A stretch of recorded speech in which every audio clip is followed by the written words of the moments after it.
After 2.5 years of war, the British were forced to negotiate, and a truce was called in July 1921. Not one woman was included in the committee to negotiate peace. The women who asked to take part were considered by DeValera to be too militant or too extremist.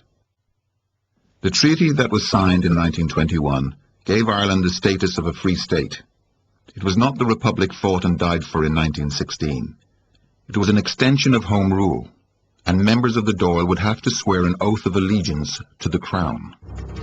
For the first time since 1900, the women's movement began to split.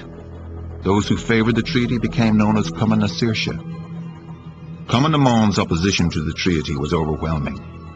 They now became, as DeValera would later describe, the most unmanageable of revolutionaries.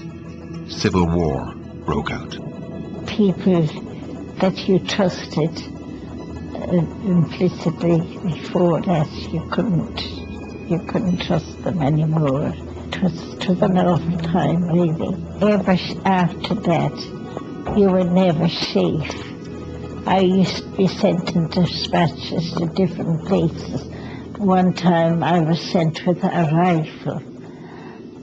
When I got down to Fleet Street, I saw them, people hiding in doorways, and I hid in the doorway, and they were firing at one another from one end of the street to the other. So I was wondering what would happen if I was caught with my rifle. But you didn't mind being arrested or what had happened during those days. You did it all for Ireland. I was in jail some of the time, but there was a period when I was a driver for the IRA. I brought communications up to the northern border.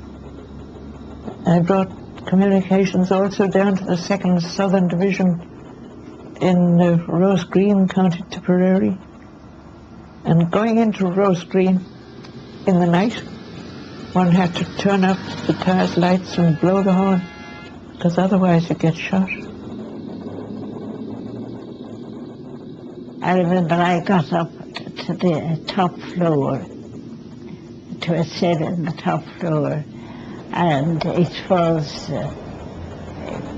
marked out, I suppose, by some one of the men prisoners before the forecourts.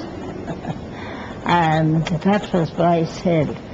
And Mary McSwiney and Mrs. Humphreys and Sheila Humphreys, they were moved to us too. So we were all in Kilmainham, and it was a dreary place. Mary McSwiney, a sister of Terence, who had died on hunger strike, was the first woman to resort to a hunger strike in the Civil War. When her sister Annie was refused permission to see her, she camped at the gates of the prison and went on her own hunger strike. At the end of April 1923, the governor of Kilmainham decided to remove some of the women prisoners to a workhouse called the North Dublin Union. The conditions in Kilmainham were so poor, the women would have welcomed the move, but for their concern for the health of two of the hunger strikers, Mary McSwiney and Kate O'Callaghan. On the evening of April the 13th, military police began to forcibly remove women from the prison. It would take them 5 hours.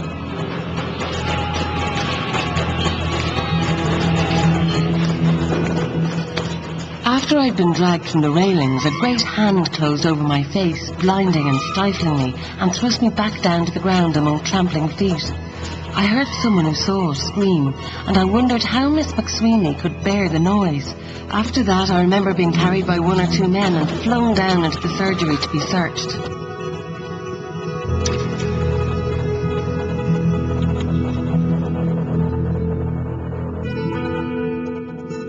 Dear Bridie, my jail experience is written in fire across my brain, never to be effaced. Yours truly, Polly. North Dublin Union, 1923. Bridie Halpin did try to efface the memory of prison at the end of the Civil War. Like many of the women who emerged from prison, she chose emigration.